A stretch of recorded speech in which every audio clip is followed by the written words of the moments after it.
Welcome to Drive the Daf, clear, structured explanation of the daily daf in 20 minutes. You can even follow in the car. Sukkah Daf Ches is a fairly short daf. It has two primary sugyas. The first is a very mathematical sugya discussing the minimum size of a circular sukkah. The Gemara will compare it to the minimum size of a square sukkah and try to figure out which dimensions of the circular sukkah need to be what sizes. The Gemara then goes on to discuss a sukkah which was not made for sukkahs. In what situations is it kosher? In what situations is it puzzle? So the Gemara first of all quotes of Yechlan, the bottom of Daf Zayin Amid Beis. The Gemara quotes of Yechlan, it says that a circular sukkah is kosher as long as it is large enough for 24 people to be seated around its walls. The Gemara assumes this means around the inside of the walls. 24 people seated around the inside of a wall. The Gemara says each person requires one amma to sit. And therefore, the circumference of the sukkah, according to Rav Yochanan, for a circular sukkah to be kosher, has to be a minimum of a circumference of 24 amos around. The Gemara says, which opinion of Tanaim is he going like? We've seen Machlokes Tanaim as to how big a square sukkah has to be. The largest opinion is that of Rebbe, who says it has to be 4 by 4 amos. Now, if this circular sukkah is 24 amos circumference, it means its diameter, that is the width of the sukkah, is 1/3 of that. The Gemara throughout Shas assumes that the value of pi is 3. The Rishonim discussed that is slightly not correct. It is off by a bit. The Gemara assumes that it's an estimation. But the value of pi is assumed to be 3, which means that the diameter of a circle times 3 is equal to the circumference of a circle. A corollary of that, of course, is that the circumference of the circle divided by 3 is equal to the diameter of the circle. So Rav Yechanan's 24 amma circle circumference would lend itself to a diameter that is the width of the circle from edge to edge, straight across through the center, of 8 amas. So why do you need 8 amas across? The Gemara says it should be enough to have a sukkah which is just a 12 amma circumference. It only needs to be half as big. You only have to have 4 amas across, like Rebbe said, it has to be 4 by 4. So Gemara answers, no, Rebbe said 4 by 4. Rebbe was talking about a square. A square of 4 by 4 is a larger area than a circle with a diameter of a 4.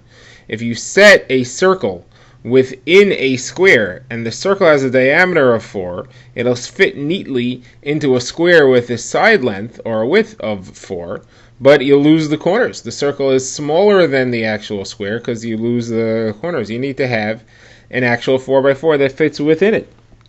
So the Gemara says, okay, you're right. I agree with you, you lose the corner, so you couldn't have a circular sukkah have a circumference of only 12, but it still doesn't have to be 24. Let's try to figure out how much does it have to be. Rebbe's sukkah was 4 by 4, so that's a perimeter of 16. So we should have a circle with a perimeter of 16. All right, if you want to fill in the entire space, so you should have equal size perimeters, and you should have 16. Now, the way that Gemara expresses that is that the perimeter of a square is 1/4 larger than the perimeter of a circle, and therefore, if the circle had a perimeter of 12, to get to a perimeter of 16, you would need to be 1/4 larger. So you would have to have a perimeter of 16, but that amounts to saying the same thing. So the Gemara says, no, it's not correct. If you had a perimeter of 16, it would be too small. The perimeter of a circle of 16 is not equal in area to a square with a perimeter of 16, because you lose the corners again. Again, Rebbe's sukkah size was telling us the area of the circle that we need, of the sukkah that we need. We don't care so much about the perimeter of the sukkah. We don't calculate. Rebbe's sukkah had a perimeter of 16, so we need another sukkah. The minimum size for a sukkah is to have a perimeter of 16. That's not correct. You need to have an area equal to Rebbe's sukkah. Now, Rebbe's sukkah, if it was 4 by 4, that means that inside it contained 4 square amos. So we need to have is a circle that contains 4 square amos. That's why we need to have larger than 16 in the perimeter. If the perimeter would be 16, you would not have an area of 4 square amos. So the Gemara says, so what size then do you need? What size circle, what size perimeter circle do you need to have an area of at least 4 square amos? So the Gemara does not calculate exactly the area of a circle of 4 square amos and figure out how much the circumference of that circle is. That would come out to slightly more than 12. The Gemara goes with a different calculation. The Gemara says if you take the circle, if you take Rebbe's square, and you stretch it, that means you circle it out. Instead of drawing a circle within it, which would be too small, you draw a circle around it so that the circle touches all the corners. And now you have a circle that has a square within it of 4 square amos. It's the circle itself will be larger than 4 square amos, but that's how the Gemara calculates it. So what would the perimeter of that circle be? So the Gemara says, well, if you think about it, you have now a circle that's set within it is a square that's 4 amos by 4 amos. The diagonal of that square has to be 5.6 amos. The Gemara has a rule that any time you have a length in a square of 1, it has a diagonal of 1.6. So the ratio of length to diagonal is 1.6. Pythagorean theorem plays this out. So you have from corner diagonally across to the opposite corner of this square set within the circle has got to be 5.6. If that's the case, that is also the diameter of this circle, because from corner to corner diagonally across is the diameter of the circle. So if it has a diameter of 5.6, using our calculation of pi as being 3, the ratio of diameter to circumference being 3, that means that 3 times 5.6 should give us the circumference of the circle that we need. 3 times 5.6, the Gemara says, comes to 16.8. The Gemara expresses this as 1/5 less than 17. 1/5 less than 17 is 16.8. So 16.8 is still very far from 24. So why does Rabbi Yochanan say that it has to have a circumference of 24? So the Gemara says, Rabbi Yochanan estimated, it was off. He wasn't precise. The Gemara says, it wasn't precise, fine, but from 16.8 to 24, that's nearly 50% larger. That's not a imprecision, that's way off. So the Gemara says a few answers here. The Gemara says, okay, first of all, maybe I'll tell you as follows. You think that it takes a person, an amma, to sit in a circle. Each person uses up an amma. It's not correct. Each person only uses up 2/3 of an amma.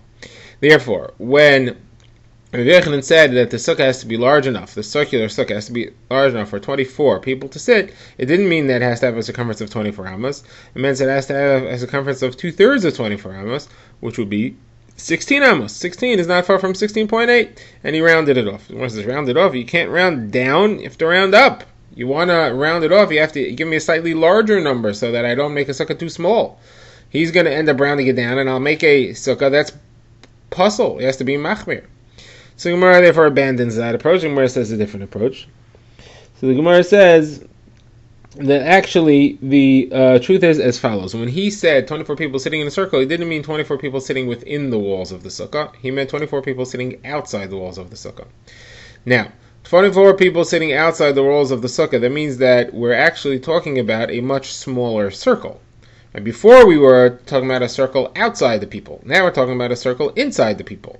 Now a person takes up an amma space. That means we're making the circle smaller by an amma on both sides, on both opposite ends. That means that we're making the diameter of the circle smaller by 2. It's going down from a diameter of 8 to a diameter of 6. Before we said that there was 20, that our previous circle we were discussing had a circumference of 24, so using our value of pi is 3, that means its diameter was 8. Now we're making it smaller, the diameter is 6. If the diameter is 6, what is the circumference of this new circle? Times 3 is 18. So we're now referring to the diameter of a circle in which 24 people sit around it is actually 18. 18 is slightly larger than 16.8, and therefore he rounded up slightly from 18 to 16.8 to give us a number of 24 people sitting around. That's the Gemara's answer. Now the Gemara quotes that the Rabbanan of Caesarea hold that although if you square off a circle, again you take a circle and you square it off, that means to say you shrink the circle to arrange it in a square, you take the walls and you refold it into a square. So you will lose 1/4 of its area. However, if you take a square and you turn it into a circle, which is what we're doing here, we're taking Rebbe's 4x4 square and we're trying to have the equivalent amount in a circle. So if you pull that square into a circle, when you shrink it, you're going to have 1/3 less in the perimeter. So that means that the circle goes down from 24 to 16. And therefore it fits very perfectly. Rav Yochanan's 24 Amma circle, 24 Amma perimeter circle, were it to be a square, or to be rearranged as a square, would have only a 16 Amma perimeter. But the Gemara says this is what the Rabbanan of Kesaria say, but we can see that it's not true. If you look at it, it does not go down by 50%, and therefore it's not correct. Okay, the Gemara leaves the math behind, and now the Gemara discusses a sukkah which was made for a purpose other than for Sukkos, and the Gemara is going to go with an opinion of a brisa which was quoted elsewhere, which says that a sukkah does not have to be built for Sukkos. It does, however, have to be built for shade, and it does have to be a temporary structure. So the Gemara says a sukkah of a pottery maker, he has two sukkos, one inside the other. You have to pass through the outer sukkah, that's where he displays his wares, and inside that he has his workshop, and that's where he lives. So the Gemara says the inner workshop, that's his permanent house, and therefore, although a sukkah doesn't have to be built for sukkahs, it can't be where you live all year round, because then you're not changing anything for sukkahs. So that is puzzle as a sukkah, and it does require a mezuzah. However, his outer room, his outer sukkah, where he displays his wares, and he uses as a passageway to get to his inner sukkah, that's not where he lives. So if he wants to live there over sukkahs and call it his sukkah, that he could do. Also, it does not require a mezuzah. So it doesn't require a mezuzah. Why doesn't it require a mezuzah? The halacha is that the gatehouse of any larger house requires a mezuzah because it's the gatehouse of the larger house. So this should require a mezuzah because it should function as the gatehouse of the inner sukkah. But the inner sukkah itself is not such a permanent structure. So, and the outer sukkah is not a permanent structure either. So a temporary, not so well designed, not so permanent structure cannot be chayav in mezuzah, and that's why the outer gatehouse is not chayav in a mezuzah. Okay, now the Gemara brings a brisa. Two brises actually, one at a time. The first brisa says a sukkah that was made for ganvach, that's an acronym, Gimel Nun Beis Chaf, stands for goyim, noshim, behemas, and kusim. That's idolaters, women, animals, or kusim. Those are people that are of questionable conversion. So all those are kosher, as long as it's made kahalacha. Where it says made kahalacha, of course it has to be made kahalacha. What do you mean it's made kahalacha? Where it says that means that it's made for shade. It wasn't built for some other function. It wasn't built for privacy. It was built for shade. As long as it's built for shade, it counts as a sukkah, and then you can use that for sukkahs, even though it wasn't built for the Yom Tov of sukkahs itself. Now, the Gemara says, the Brisa had said, and also something else. It said these four and also something else. So what's the something else? So Gemara brings another Brisa. It says that something else is Rakbash, Reish Kuf Beis Shin. Reish Kuf Beis Shin stands for Royim, shepherds. Kuf is Kaitzim, people who watch figs or other fruits laid out to dry in the sun. Beis is Borginin. Those are people who are security guards. They sit in booths set around the city itself. And Shin refers to Shomrei Peiros, those who are people whose job it is to sit in the field and watch the fruits, make sure that they're not stolen or eaten. So these people also, their sukkah is also kosher for sukkahs, again, as long as it's made kahalacha.